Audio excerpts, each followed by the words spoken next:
चलो स्क्रीन दिख रहा है आप लोगों को? Yes sir. Yes sir. Yes और नो? Okay yes.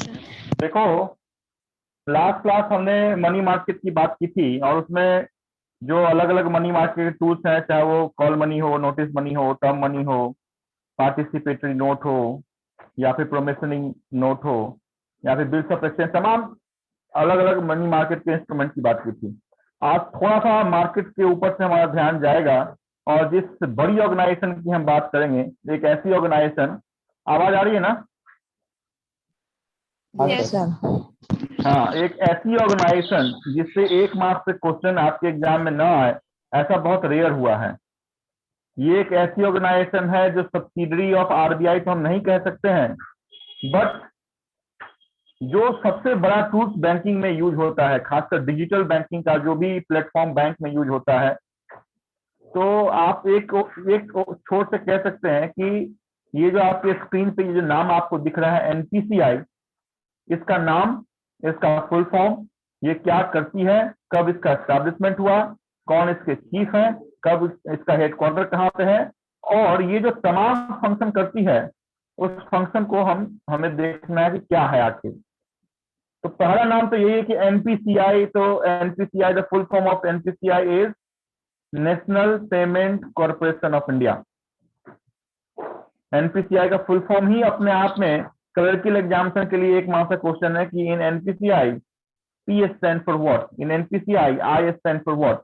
तो एक बार मैं फिर से रिपीट करता हूं, National Payment Corporation of India, this organization is the regulator of digital banking. Umbrella जिसका आप कह सकते हैं, मतलब एक छतरी के नीचे जितनी भी डिजिटल बैंकिंग की प्रोडक्ट आपके बैंक में यूज होती है आरबीआई के अंदर, उन सबका पापा एनपीसीआई है। इस एनपीसीआई का एस्टैब्लिशमेंट 2008 में हुआ। मुंबई में इसका हेडक्वार्टर है। डिजिटल बैंकिंग से जुड़ी हुई हर एक क्वेश्चन का जो आंसर है वो आरबीआई नहीं होगा। डिजिटल बैंकिंग से जुड़ा हुआ कोई भी क्वेश्चन आपसे पूछा गया कि यूपीआई, यूनिफाइड पेमेंट इंटरफेस इसका फुल फॉर्म है, या एनयूयूपी, national unstructured unified payment interface, या फिर सीटीएस, चेक ट्रांकेशन सिस्टम, या फिर आईएमपीएस, इमीडिएट पेमेंट सर्विस, या फिर एईपीएस, आधार इनेबल्ड पेमेंट सर्विस, ये कौन डील करता है? तो सबका आंसर एनपीसीआई ही होगा। फिर से रिपीट करता हूं, एनपीसीआई का हेडक्वार्टर आपके शहर में है, मुंबई में है। 2008 में इसका एस्टैब्लिशमेंट किया।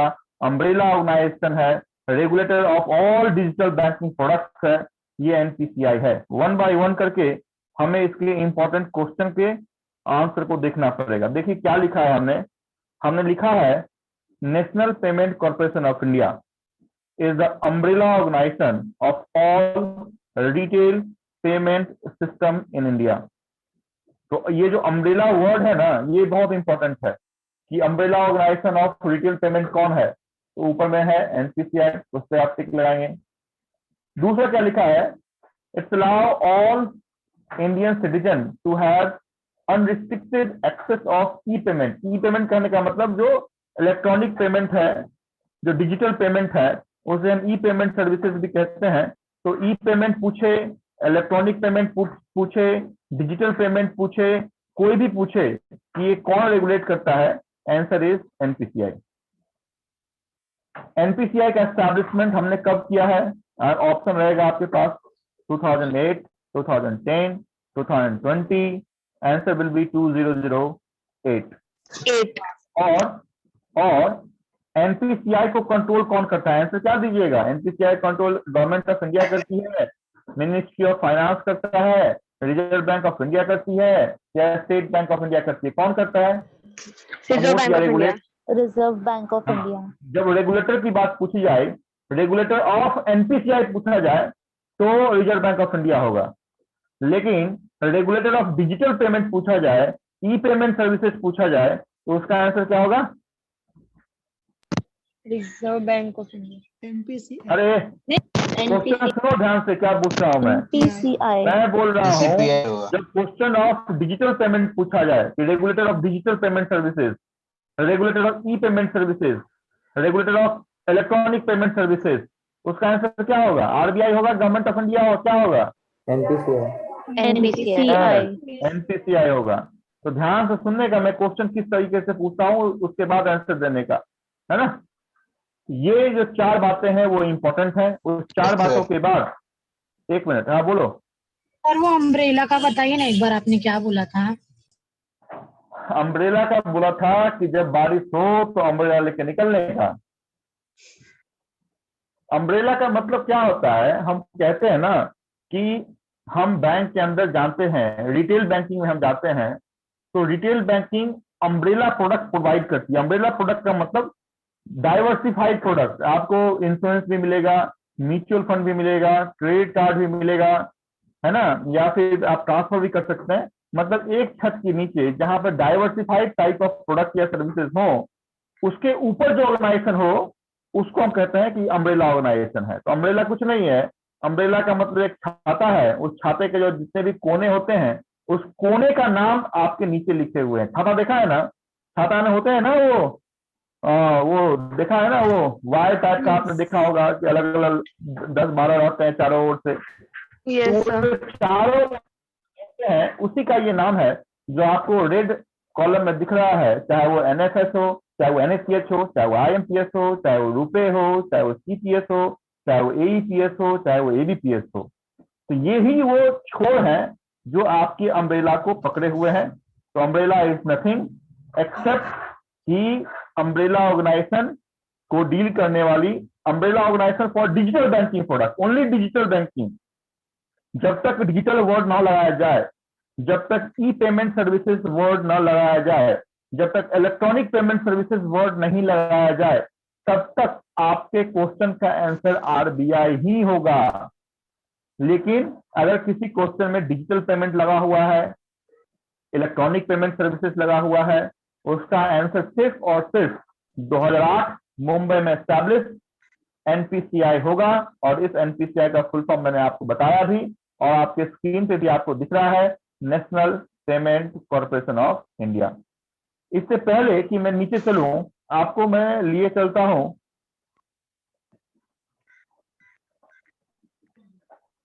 इस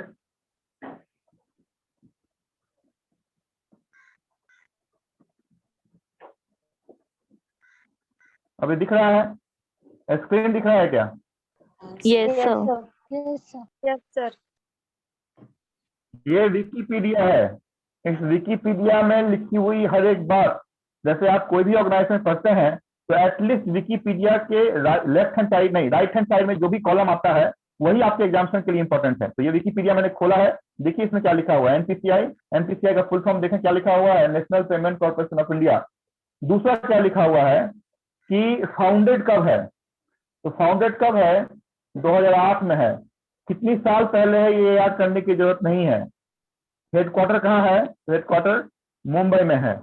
this is very very important. जो की पीपल लिखा हुआ है ना, उसमें आपसे अगर चेयरमैन का नाम पूछा जाए तो ही आप अपना आंसर विश्व मोहन महापात्रा देंगे। फिर से बोलता हूं, दो बड़े लोगों का नाम यहाँ पर दिया हुआ है। अगर आपसे चेयरमैन पूछा जाए कि who of the following is the chairman of NPCI, सिर्फ उसी कंडीशन में आपकी आंसर विश्व मोहन महापात्रा होगी।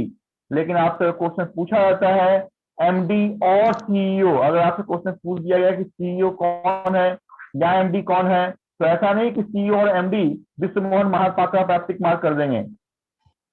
जैसा क्वेश्चन वैसा काम, दोनों नाम इंपॉर्टेंट है।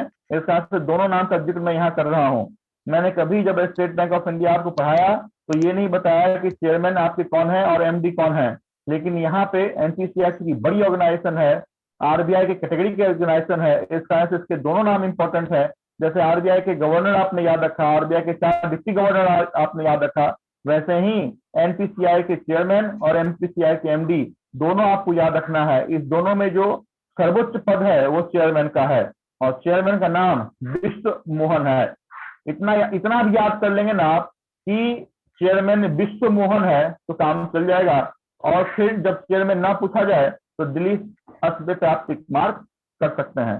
बहुत बहुत बहुत ज्यादा इंपॉर्टेंट ये क्वेश्चन है, कंफ्यूजन वाला क्वेश्चन है। इस कारण से 2 मिनट मैंने आपका लिया है और आपका यहाँ पे मैंने कंसंट्रेशन खींचने की कोशिश की है। तो अगर आप लिख रहे हैं, आपके पास नोट पैड है, तो जरूर लिखें NPCI was established in 2008 Mumbai. लिखो जो लिख रहे हो।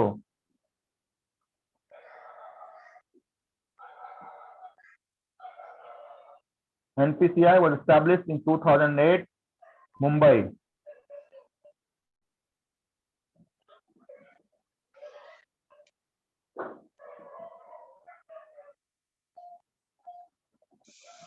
लिखा गया? यस। Yes, sir. 2008 मुंबई। दूसरी बात लिखें, NPCI is the regulator of, NPCI is the regulator of, आज चूंकि मैं अपने घर पे हूं, मैंने अपने स्टेटस में लिखा था कि आफ्टर 884 डेज, 884 दिनों के बाद मुझे छुट्टी मिली, तो मैं अपने घर पे आया हुआ हूं। सोच सकते हैं कि 2.5 साल के बाद अगर आपको छुट्टी मिलती है तो कितनी है। तो फिर भी यहाँ से आज के साथ सकता हूँ क्योंकि बाहर हूँ। नेक्स्ट क्लास से हम बोर्ड पे जुड़ेंगे क्योंकि एक वीक के बाद मैं वापस आ जाऊंगा। NPCI is the regulator of all digital banking products, of all digital banking products,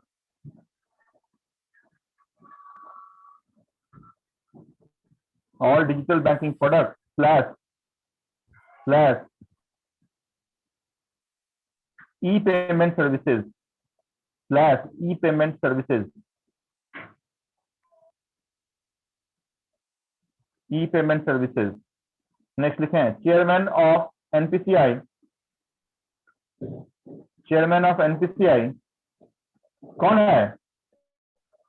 विश्व मोहन महापात्र। Vishwa Mohan. क्या बात है, विश्वा- ग्रेट ग्रेट। लिखो विश्व Mohan Mohapatra.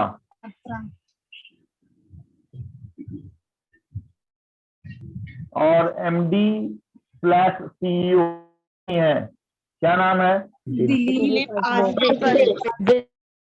Dilip Asbe, Dilip ASBE, Dilip Asbe.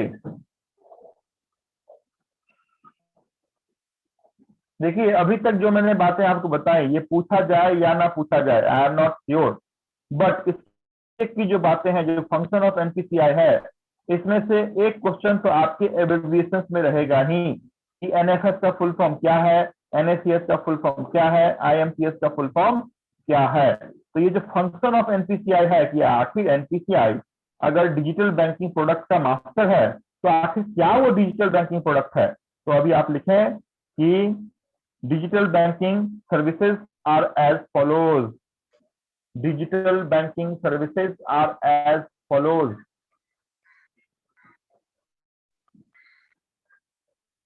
Digital banking services are as follows.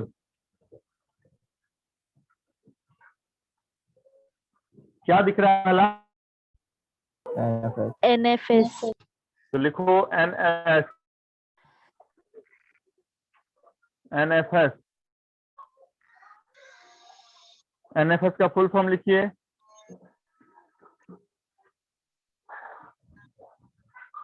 NFS का फुल फॉर्म लिखें, नेशनल फाइनेंशियल स्विच। क्या होता है वो भी मैं बताता हूँ।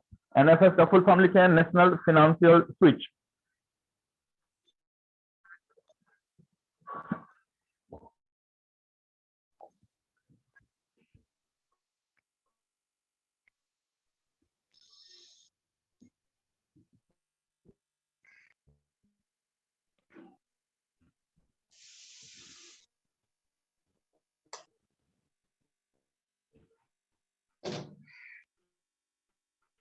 देखो एनएफएस क्या होता है ना, ये एनएफएस होता है कि जो भी एटीएम है,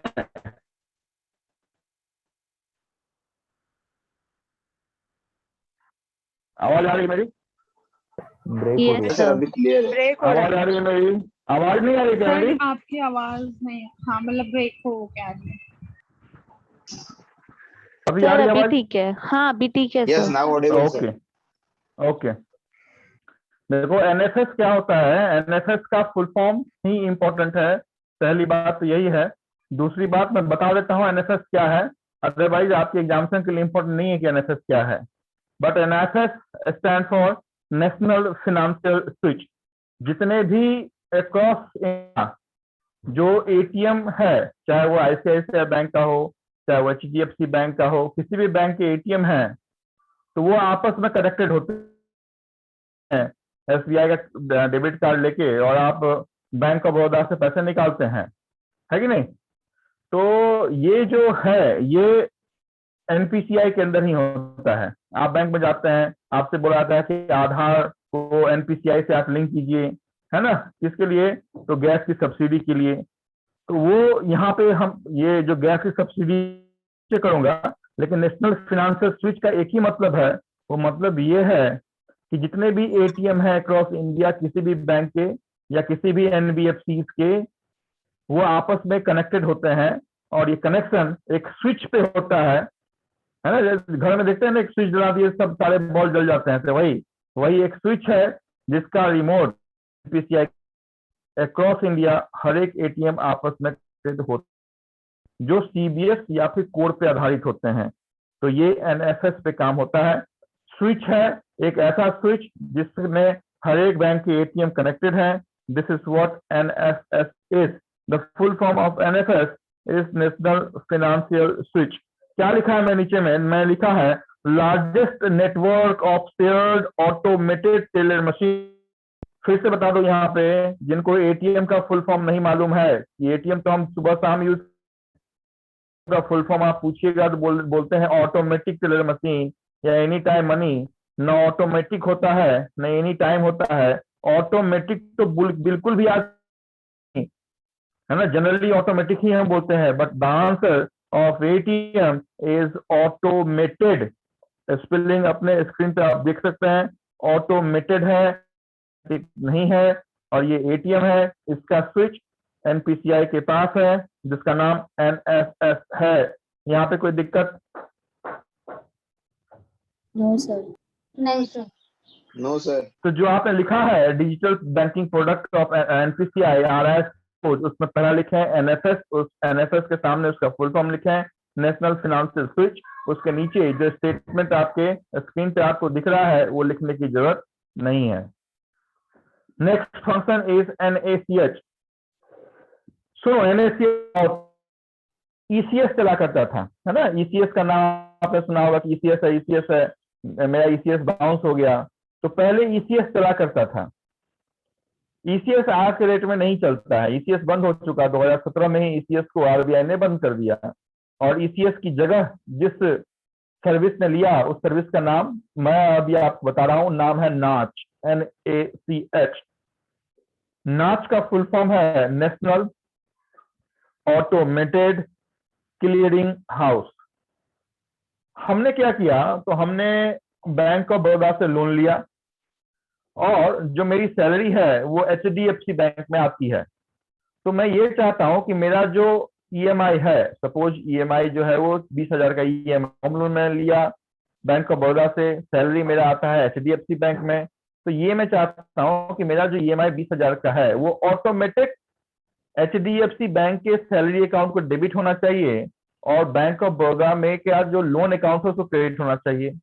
तो ये जो अदर बैंक ट्रांजेक्शन है ऑटोमेटिक जो होता है, फिर से बोल रहा हूं, other bank automatic transaction, this is on net platform. ये किसको नहीं समझ में आया मेरे से क्वेश्चन पूछो।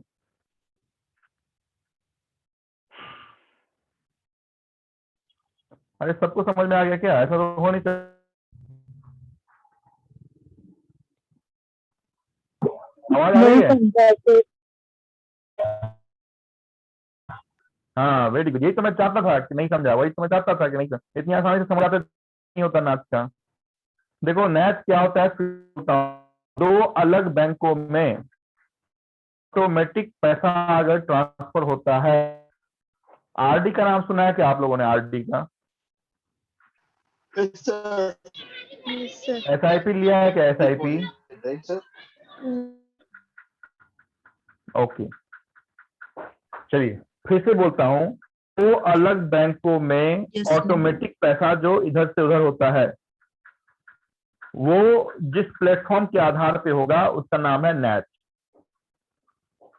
एग्जाम्पल के तौर पे समझें आप, मेरा अकाउंट नहीं था एक्सिस बैंक में, मैंने एक्सिस बैंक का क्रेडिट कार्ड ले लिया, है ना। फोन आता है कि सर आपको यहाँ क्रेडिट कार्ड मिल रहा है, आप ले लीजिए, जबकि उस बैंक में मेरा अकाउंट भी नहीं है, मैंने ले लिया क्रेडिट कार्ड। मेरा अकाउंट था कहाँ, तो आईसीआईसीआई बैंक में। अभी एचडीएफसी बैंक का जो क्रेडिट कार्ड है उसका पैसा जैसे ही मेरा बिल जनरेट होता है तो ऑटोमेटिक मेरे दूसरे बैंक से सेविंग अकाउंट से पैसा निकल जाता है और उस क्रेडिट कार्ड में जमा हो जाता है। दिस मैंडेट इज कॉल्ड, अभी भी नहीं समझ में आया, कोई फिर से समझाता हूं। क्या होता है कि हमने एक पीपीएफ अकाउंट खोला। पीपीएफ अकाउंट मालूम है? सुकन्या समृद्धि अकाउंट मालूम है? हाँ सर। अरे आप लोगों से पूछ रहा हूँ, मालूम है क्या? हाँ सर। हाँ सर। हाँ। अच्छा मालूम है तो बताओ क्या होता है।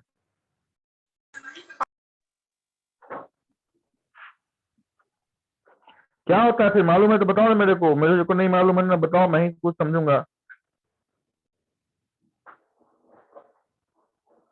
क्या होता है बताओ।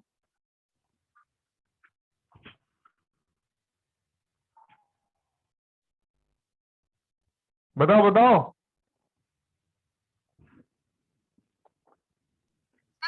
देखो क्या बोल रहा हूँ, हाँ बोलो बोलो, सही बोल रही हो। पीपीएफ क्या होता है? तो जैसे हम कहीं पे जॉब करते हैं तो वहाँ पे क्या होता है ना, हम प्रोविडेंट फंड अकाउंट। कुछ अमाउंट, तो क्या होता है जितना कट होता है ना उतना ही वो वहां से वो चीज जाके जमा होती है हमारे बैंक में। देखो जो आप बोल रही हो नहीं है, that is EPF, employee provident fund है, ठीक है।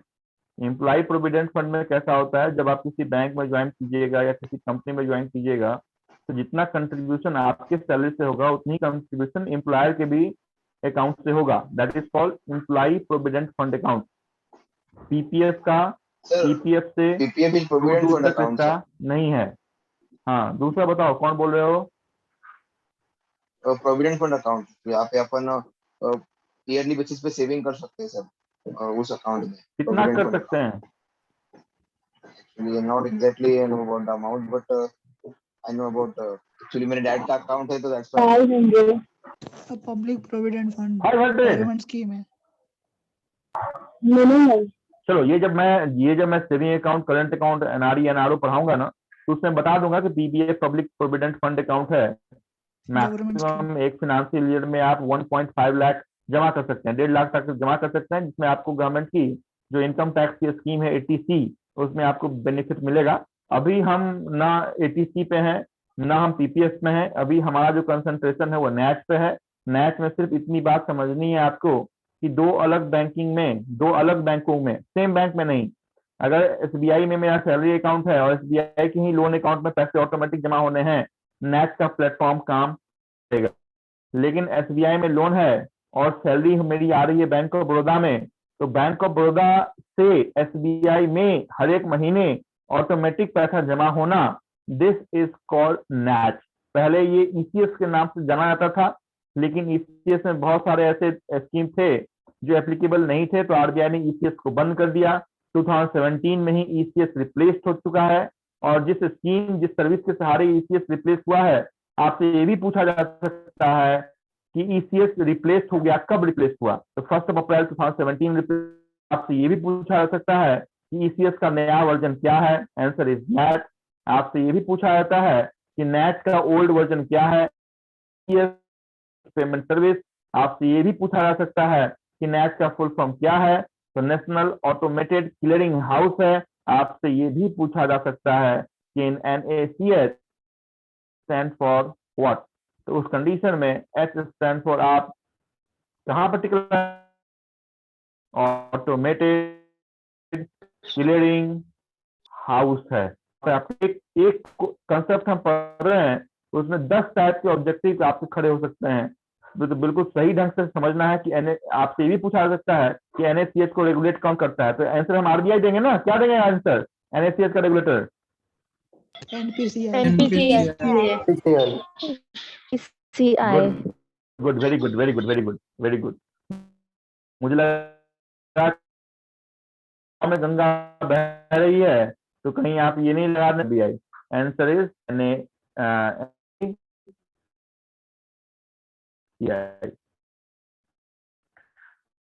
उसने नैच आप लिखे हैं और उस नैच का फुल फॉर्म भी लिखे हैं, नेशनल ऑटोमेटेड क्लियरिंग हाउस। क्या लिखा है मैंने उसके नीचे, a web based solution to facilitate interbank high volume electronic transaction. ये क्या लिखा है वो छोड़ दीजिए, सिर्फ इतना जानिए कि दो अलग बैंकों में जो ऑटोमेटिक ट्रांजैक्शन होगा आपके साइन के आधार पे, वो नैच का मैंडेट होता है। कोई दिक्कत?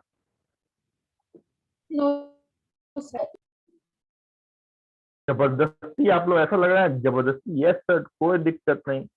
कोई दिक्कत है क्या? अरे बिल्कुल नहीं सर, क्या आप बात करते हो। चलिए,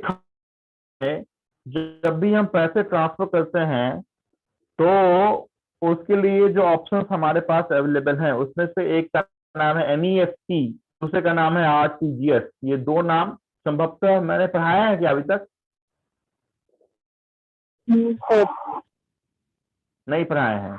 तो NEFT और RTGS क्या है, नेशनल इलेक्ट्रॉनिक फंड ट्रांसफर क्या है, रियल टाइम ग्रॉस सेटलमेंट क्या है, इसकी बात तो हम बताएंगे। लेकिन ये आप ये जाने कि ये जो NEFT या RTGS है ये दोनों RBI के दफ्तर से चलता है, लेकिन NEFT और RTGS के तर्ज पे ही एक नए पेमेंट सर्विसेज की शुरुआत हुई है, जिसमें आप मिनिमम 2 लाख रुपए तक भेज सकते हैं, इमीडिएट आप भेज सकते हैं, जिसका फादर NPCI है और IMPS है। और इस IMPS का फुल फॉर्म आपके 3rd नंबर कॉलम में लिखा हुआ है, इमीडिएट पेमेंट सर्विस। कोई पैसे से, मोबाइल से पैसे भेजता है ना, उसको IMPS का ऑप्शन आता होगा, यस और नो? किसी को आया है ऑप्शन? हाँ सर, आता है। तो क्या है आखिर IMPS? तो IMPS आज के बाद जाने कि IMPS क्या है। तो IMPS वो पेमेंट सर्विस है जिसका फादर NPCI है। IMPS वो पेमेंट सर्विसेज है जिसका जो दो और भाई है उसका नाम है NEFT और RTGS। लेकिन ये दोनों NEFT और RTGS RBI के दफ्तर से चलते हैं, इसका किसी बैंक से या फिर किसी अदर ऑर्गेनाइजेशन से कोई लेना देना नहीं है। बट ये जो IMPS है जिसमें हम मैक्सिमम 2 लाख तक भेज सकते हैं, जैसे NEFT में कितना है, मतलब कुछ भी आप पैसे भेजो, there is no upper limit for transaction of NEFT and RTGS। But in IMPS bar लगा हुआ है और वो बार 2 लाख का है। वो बार का वो इससे दो ही चीज याद रखिए कि IMPS का फुल फॉर्म क्या है और दूसरा रेगुलेटर कौन है। तो IMPS का regulator is government of India, right और wrong? Very good. IMPS regulator NPCI and the full form of IMPS is immediate। देखते होंगे आप, यहाँ पैसे दबाते हैं और सामने वाले पार्टी को कैश पहुंच जाता है, दैट इज कॉल्ड इमीडिएट। ये पेमेंट होता है और चूंकि ये सर्विस है, सिस्टम नहीं है, क्योंकि हम सर्विस इंडस्ट्री के में आने की तैयारी करो, तो IMPS का full form immediate payment system service है। ओके। 4th, रुपए देखा है ना, रुपए? हाँ सर। Yes, sir. देखिए आपके पास जो भी कोई भी कार्ड है उस पर कार्ड क्या लिखा रहता है, master card, visa card, American express card, है ना? तो ये सब अलग अलग कार्ड हैं। ये कार्ड हिंदुस्तानी कार्ड नहीं है, इंडियन कार्ड नहीं है, है ना? बैंक को जितने भी आपके पास कार्ड है उसकी रॉयल्टी आपके मास्टर या फिर वीजा को देनी पड़ती है, जिसका एस्टैब्लिशमेंट कैलिफोर्निया US में है। तो ये फॉरेन कार्ड पेमेंट सिस्टम है, जो भी है, वीजा हो, मास्टर हो, अमेरिकन एक्सप्रेस हो, है ना, ये सब फॉरेन कार्ड पेमेंट सिस्टम है, जहां पे हमें बहुत बड़ा पैसा हर एक साल आपके अकाउंट से 200 रुपए कटते हैं मेंटेनेंस का। उसमें से अगर 53 रुपीज भी हम हर एक कार्ड होल्डर का अगर हम वीजा या मास्टर को देते हैं, तो सोच ले कितनी बड़ी वॉल्यूम आपकी इंडिया के बाहर आएगी। में RBI ने बोला कि भाई NP साहब, आप एक ऐसा पेमेंट सिस्टम लॉन्च करो जो हिंदुस्तानी हो, बिल्कुल इंडिजिनस हो। इंडिजिनस कार्ड आपके पास आ गए हैं और the name of indigenous card started from 2012 is रुपए। आप किसी भी एटीएम मशीन पर जा तो लिखा रहता है रुपए। तो रुपए का मतलब ये नहीं है वो कह रहा है कि अंदर आओ रुपए निकाल के ले जाओ। वो कह रहा है कि रुपए हम इंडिजिनस कार्ड है, हमें आप यूज कीजिए, चार्जेस बहुत कम है और बिल्कुल स्वदेशी है। ठीक है, दैट इज कॉल्ड रुपए। इसका भी रेगुलेटर कौन है? एनपीसीआई।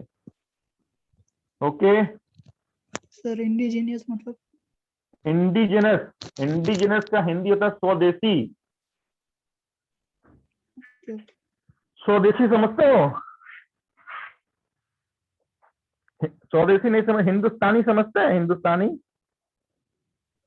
भारत का बना हुआ, दिस इज कॉल्ड मेड स्वदेशी। In India. मेड इन, अरे क्या बात है, एकदम made in India, not made in China, not made in US. एक स्वदेशी मूवमेंट भी चला था। एसएससी वाले कौन है यहाँ पे? एसएससी रेलवे वाले कोई है? एसएससी रेलवे वाले? हाँ सर। Yes sir. कब हुआ था स्वदेशी हाँ मूवमेंट? सर। अरे स्वदेशी मूवमेंट कब हुआ था? अब कोई बोलेगा ही नहीं कि सर मैं एसएससी में हूँ। 1947 में? हाँ, रुको थोड़ा सा यहाँ पे स्क्रीन ऑफ करने दो।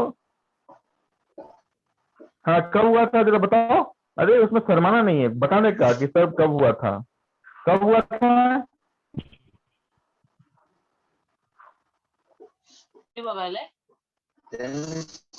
स्वदेशी मूवमेंट एसएससी, इसमें से आधे जो होंगे वो एसएससी वाले में बैठते होंगे, रेलवे वाले में बैठते होंगे, एमपीसीएस वाले भी होंगे, एमपीएस वाले, एमपीपीसीएस वाले कोई नहीं है, सब सो गया, माइक ही ऑफ कर दिया होगा सर को आवाज ही नहीं जाए।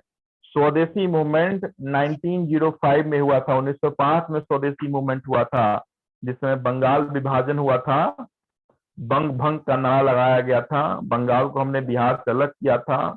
उसी समय स्वदेशी मूवमेंट हुआ था, जिसमें विदेशी कपड़े का बहिष्कार करना है और महात्मा गांधी के तर्ज पर बने हुए चरखे का जो सूती कॉटन वस्त्र है उसका हमें यूज करना है। चलो वो सब छोड़ो, है ना, हम कहाँ पे आते हैं? तो हम आते हैं अपने मूल मंत्र पे। वो मूल मंत्र क्या है हमारा?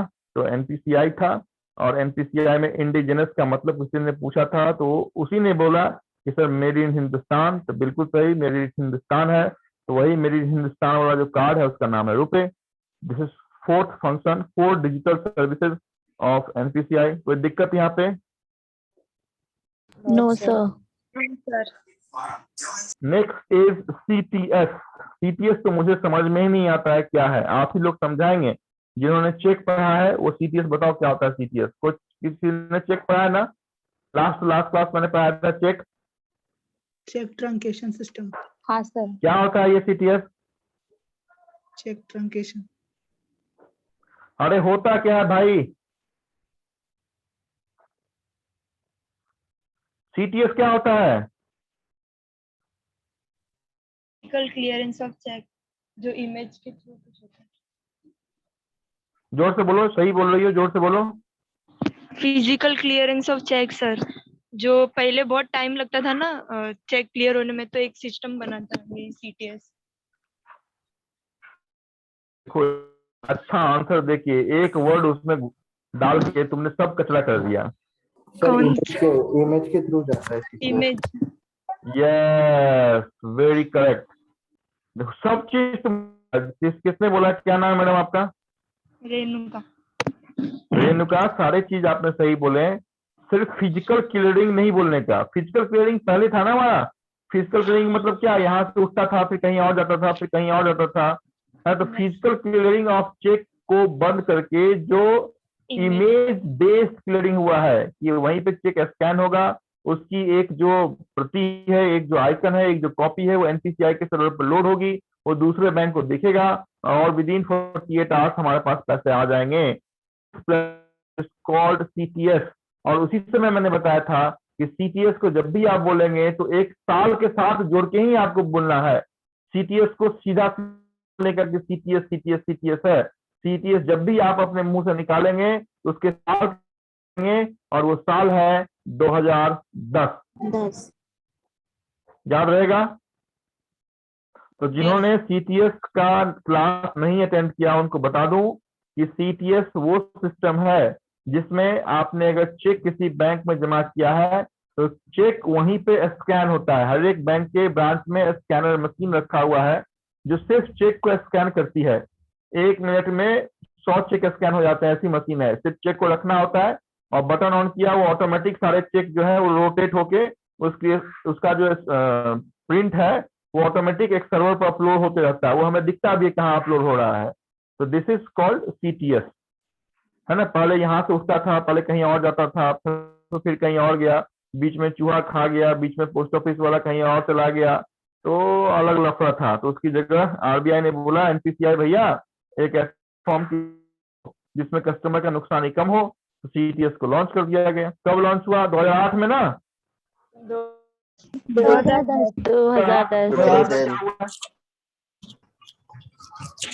2008 में क्या हुआ फिर? एनपीसीआई। वेरी गुड, लिखा आप लोगों ने? रुपेश सीटीएस लिखा? यस। चलो बस सिर्फ फुल फॉर्म और कब लॉन्च हुआ वो 2 ही लिखना है ना। अरे क्या हो गया? किधर संगीत चल रहा है भाई? इस संगीत का कार्यक्रम कहाँ चल रहा है? मुझे देखना पड़ेगा कहाँ संगीत चल रहा है। रुको यार, मैं चश्मा बेचारा रो रहा है। ये मेरा फोटो है। काव्या, काव्या, ये कहाँ संगीत चल रहा है? Sorry sir. तुम पढ़ रही हो या फिर तुम मस्त वीडियो लगा के एंजॉय कर रही हो? वाह, ये तो अच्छा लग रहा था। पढ़ाई भी हो रहा था, बीच में इंटरटेनमेंट भी आ गया था। ठीक है, पढ़ने के समय पढ़ने का, जो इंपॉर्टेंट चीजें हैं वो पढ़ने का, है ना। एंजॉय करने के लिए पूरा भविष्य बचा हुआ है, अभी पढ़ लीजिए, एंजॉय कर सकते हैं। चलिए यहाँ पे देखिए, कहाँ थे हम? अभी अगर कंसंट्रेशन टूटा तो फिर मस्ती करने के अलावा कुछ भी नहीं बचेगा जीवन में। ओके, तो हम एनपीसीआई के आखिरी के पन्नों पे थे और हमने ये बताया कि after CTS there are 2 synonyms, one is called AEPS, second is called ABPS। तो AEPS का क्या मतलब होता है? आधार इनेबल्ड पेमेंट सिस्टम। और APPS लिखा हुआ है ना यहाँ पे, देखो 7वें नंबर कॉलम में थोड़ा सा मिस्टेक है, संभवतः ABPS होगा, पहले B होगा, B फॉर बॉम्बे होगा, फिर P फॉर पटना होगा। तो यहाँ पे थोड़ा सा गलत है, जो लिख रहे हैं वो आप पहले लिखिएगा A for Apple, B for ball, उसके बाद P और F। The full form of ABPS is Aadhaar based payment service.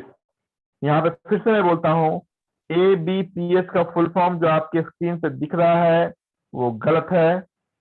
सही आंसर होगा आधार बेस्ड पेमेंट सर्विस, न कि सॉल्यूशन। तो यहाँ पे थोड़ा सा करेक्शन करना पड़ेगा। AEPS भी आप लिखें आधार इनेबल्ड पेमेंट सिस्टम, वो सही है, और ABPS में लिखेंगे आधार बेस्ड पेमेंट सिस्टम। सिर्फ इतना ध्यान रखना है कि दोनों एक ही चीज है। सिर्फ आपका अगर आधार आपके बैंक में लिंक है तो बाहर किसी आउटलेट पे आप बायोमेट्रिक मतलब फिंगर लगा के आप पैसे 10,000 रुपए तक निकाल सकते हैं। This is what Aadhaar payment system. समझ में आया? सेकेंड वाले का फुल फॉर्म एक बार फिर से बोलिए ना, ABPS का। हाँ, सिर्फ सॉल्यूशन की जगह जो आपके स्क्रीन पे सॉल्यूशन दिख रहा है ना, उस सॉल्यूशन को हटा के सिस्टम कर देने का बस। ऊपर का जो सिस्टम है वही नीचे में होगा, सिर्फ अंतर यहाँ E और B का है। ऊपर में E है, नीचे में B है, तो ऊपर में होगा इनेबल, नीचे में होगा बेस्ड। बाकी सब सही है, सिर्फ सॉल्यूशन की जगह सिस्टम होगा, और 7वें नंबर में जहां पे P पहले है वहां पे P बाद में होगा, और B जो बेस्ड है वो पहले होगा। ओके, यस अभी यूपीआई, कहीं जाते हैं आप, कहीं बारकोड स्कैन करते हैं, वहीं पे पैसा आप दे देते हैं, देखे यार ना आपने? यस हाँ, तो वो कौन सा प्लेटफॉर्म है? The Yes. Platform is UPI. Of UPI is unified payment interface. इसके फुल फॉर्म को फाइनल सिलेक्शन से पहले तक बोलने का नहीं कि यूपीआई का फुल फॉर्म क्या है। यूपीआई यूपीआई यूपीआई, तो यू स्टैंड फॉर यूनिफाइड है, अम्ब्रेला नहीं है ना? ऐसा नहीं कि एनपीसीआई का नाम याद आए तो अम्ब्रेला याद आ जाए। तो यहाँ पे यू स्टैंड फॉर यूनिफाइड है, पेमेंट है, और आई स्टैंड फॉर इंटरफेस है।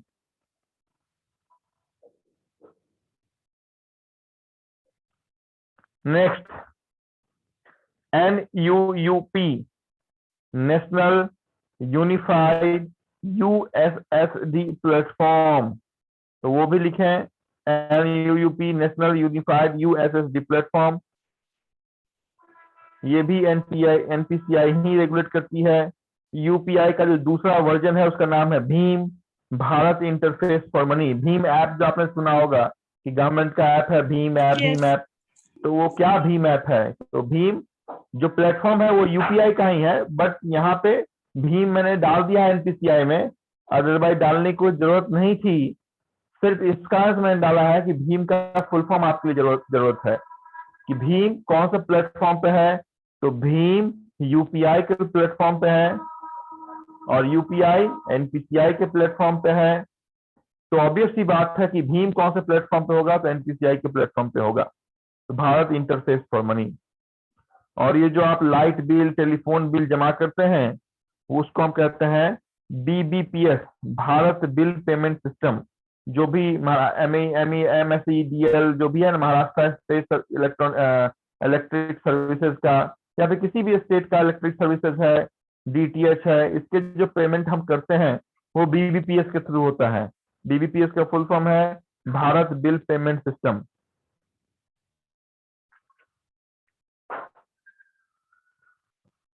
भारत बिल पेमेंट सिस्टम मैंने लिखा भी है, integrated system in India offering interpretable and accessible bill payment services to network of agent. ये सब डालने की जरूरत नहीं है, आप सिर्फ लिखिए बीबीपीएस, क्योंकि जब भी आप कोई बिल पेमेंट करते हैं तो आपके पास मल्टीपल ऑप्शन है कि क्रेडिट कार्ड, एटीएम से है ना, आप यूपीआई से देंगे, आप पेटीएम, तो ये सारा प्लेटफॉर्म बीबीपीएस का प्लेटफॉर्म है। और बीबीपीएस का पापा कौन है? NPCI. यस, एनपीसीआई है। तो ये सारा काम एनपीसीआई के सर्वर से होता है, इस कारण से एनपीसीआई इंपॉर्टेंट है। अभी मैं थोड़ा सा आपको लेके चलूंगा कहाँ पे, तो एनपीसीआई के साइट पे हम देखें कि आखिर एनपीसीआई क्या करता है।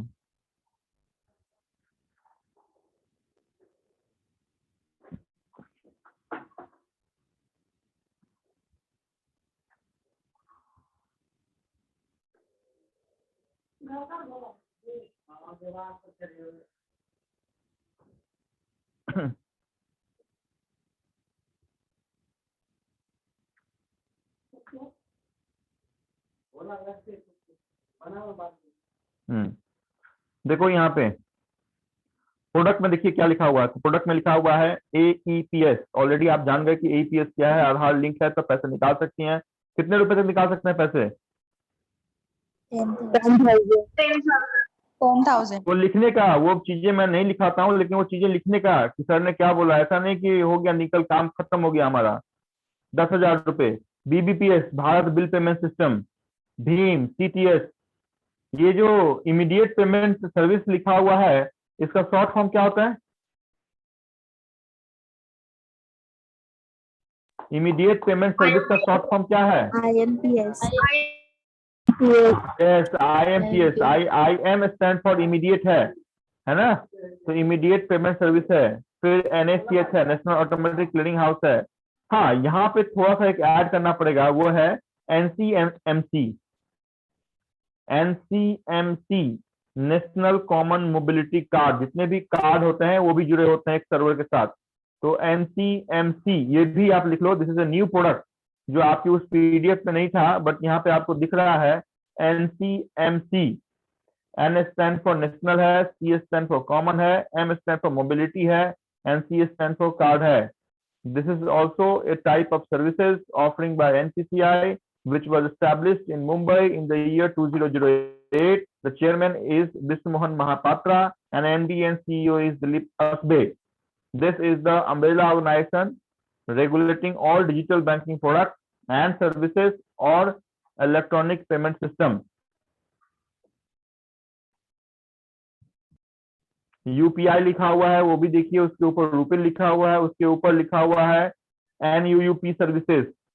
NUUP सर्विसेज क्या होता है मैं बता दूं कि आपके जो बैंक में रजिस्टर्ड नंबर हैं, उस रजिस्टर्ड नंबर से आपकी जो स्क्रीन पर दिख रहा है *99*99#, ये आप सिर्फ अगर टेक्स्ट मैसेज कीजिएगा तो आपके पास ऑप्शन आएंगे कि मिनी स्टेटमेंट आपको दिखाना। मतलब जिनके पास नेट नहीं है, जो मोबाइल बैंकिंग यूज नहीं करते हैं, है ना, छोटा मोबाइल है, वो भी अपने बैंक में कितने बैलेंस हैं, कितना पैसा जमा है, वो देख सकते हैं। सिर्फ उनको अपने रजिस्टर्ड मोबाइल नंबर से *99*99# टाइप करना है और भेज देना है ना। तो उनके पास ऑप्शन आएंगे कि बैलेंस इंक्वायरी है, क्या है। This is NUUP services. क्या लिखा है, ओनर कौन है NPCI की? ओनर तो दिखा है रिजर्व बैंक ऑफ इंडिया, तो ऑब्वियस सी बात है कि ओनर तो RBI ही होगी। और RBI का ओनर कौन है? तो मिनिस्ट्री ऑफ फाइनेंस है। और मिनिस्ट्री ऑफ फाइनेंस का ओनर कौन है? तो गवर्नमेंट ऑफ इंडिया है। तो जिस टाइप का क्वेश्चन उस टाइप के आपके आंसर होने चाहिए। पूछा जाएगा कि NPCI का रेगुलेटर तो RBI, आपसे पूछा जाएगा कि RBI कौन रेगुलेट करता है? Ministry of finance. Ministry of finance को कौन रेगुलेट करता है? Government of India. इतनी ही बात जाननी है। इतनी बात अगर NPCI में आप जान गए तो आपका काम तो चल जाएगा। खासकर मैं बता दूं कि NPCI में सिर्फ एक मात्र क्वेश्चन पूछे जाते हैं और जनरली वो क्वेश्चन आपके फुल फॉर्म के होते हैं कि CTS का फुल फॉर्म क्या है, BBPS का फुल फॉर्म क्या है, AEPS का फुल फॉर्म क्या है, NCMC का फुल फॉर्म क्या है, NFS क्या होता है ना, NACH क्या है, IMPS क्या है, या फिर BBPS क्या है। इसके फुल फॉर्म आपसे पूछे जाते रहे हैं और ये बातें आपको ध्यान में रखनी होगी। जब भी आप एग्जाम देने जाएं तो NPCI का नाम अपने जेहन में जरूर डाल के आपको जाना है कि NPCI होता क्या है। Yes, sir. समझ में आया? Yes sir, yes sir. याद, समझ में तो आप लोग को आ जाता है, लेकिन याद नहीं रहता है ना, दिक्कत तो यहाँ है। कितने दिन याद रहेगा?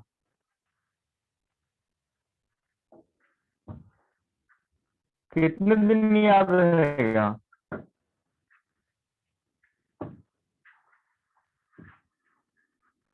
कोई नहीं बोल रहा है अब। सर हेलो सर, डाउट है।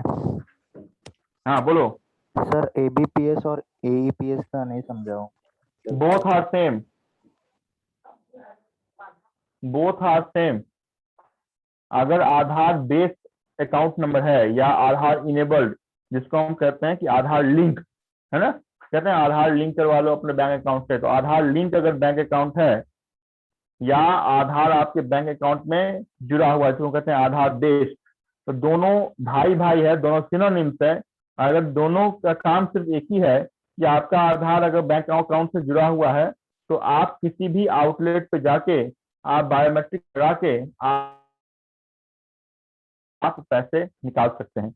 जनक हैं या फिर जो गांव में रहते हैं वो ATM तक नहीं आ सकते हैं, है ना, और उनके पास क्या है, बैंकिंग कॉरेस्पॉन्डेंट है, तो उनके छोटा सा 10,000 तक निकालना है, 2,000 निकालना है, तो जनरली वहां पे ये काम होता है।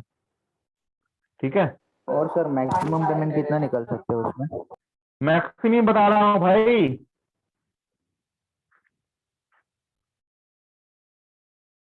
बता रहा हूँ कि एक बार में आप कितना निकाल सकते हैं। 10,000।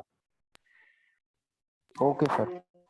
है ना, काम सेम है तो क्योंकि हमें उससे ऊपर निकालना है तो हमें ATM चाहिए, हमें उससे भी ऊपर निकालना है तो हमें चेकबुक चाहिए, है ना। तो निकालना है उस हिसाब से उसके प्रोविजन है।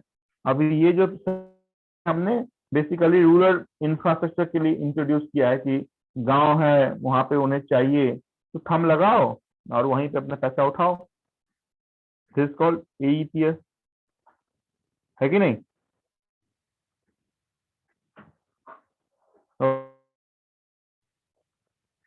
तो सिर्फ एक ही टॉपिक आज हम रखेंगे, क्योंकि क्लास पिछले बार तो 15 अगस्त ही था, इस तरह से नहीं हो पाया था, तो एक ही टॉपिक संभवतः रखूंगा आज। नेक्स्ट टॉपिक बोर्ड पे ही रखेंगे तो ज्यादा अच्छा है, समझाने के बाद पढ़ाने में मजा आता है। तो यहीं पे आपको अलविदा कहूंगा। इस आपको कोई दिक्कत है तो मेरे से पूछिए, बताता हूँ। पीएस बोलो। और एईपीएस दोनों जब भी सेम है, फिर दोनों को अलग क्यों कर रखा है? हाँ? मतलब दोनों का काम तो आपने आधार से लिंक होगा, लेकिन फिर दोनों को अलग क्यों कर दिया फिर? कहाँ अलग कर दिया है? वो तो मैंने अपने सीट में है, एक ही जगह है, लेकिन मैंने अपने सीट में अलग अलग कर दिया ताकि आप लोगों को समझ में आए कि ये अलग है और ये अलग है। फुल फॉर्म के हिसाब से मैंने अलग किया है, फंक्शन के हिसाब से both are same, okay sir. है ना। फुल फॉर्म के हिसाब से दोनों अलग हैं, फंक्शन के हिसाब से दोनों सेम हैं। मैंने आपके फुल फॉर्म के हिसाब से अलग अलग सेपरेट कर दिया है, ठीक है। Okay sir, thanks. ओके, यहीं पे रखते हैं, नेक्स्ट संडे मिलते हैं। बोलो। जो आपने मंथ और डेट पढ़ा था ना, इम्पोर्टेंट मंथ एंड डेट, उसमें सर ये आपने पढ़ाया था 13 फेब को क्या रहता है सर? मैंने ऐसे लिखा नहीं है बराबर, सरोजिनी नायडू करके लिखा है, कांग्रेस और रेडियो लिखा है, तो मुझे ना अभी ध्यान में नहीं आ रहा मैंने क्या लिखा था। सरोजनी नायडू डे हम मनाते हैं। Sarojini Naidu was the first female Congress Hindu chairship. जैसे सोनिया गांधी थी ना, वैसे ही सरोजनी नायडू फर्स्ट फीमेल थी। सरोजनी नायडू के इस कारण से नाम हम जानते हैं, तो सरोजनी नायडू डे के रूप में मनाते हैं। Okay sir, thank you. ठीक है, ओके, नेक्स्ट संडे मिलते हैं, आगे की बात करते हैं। Good day.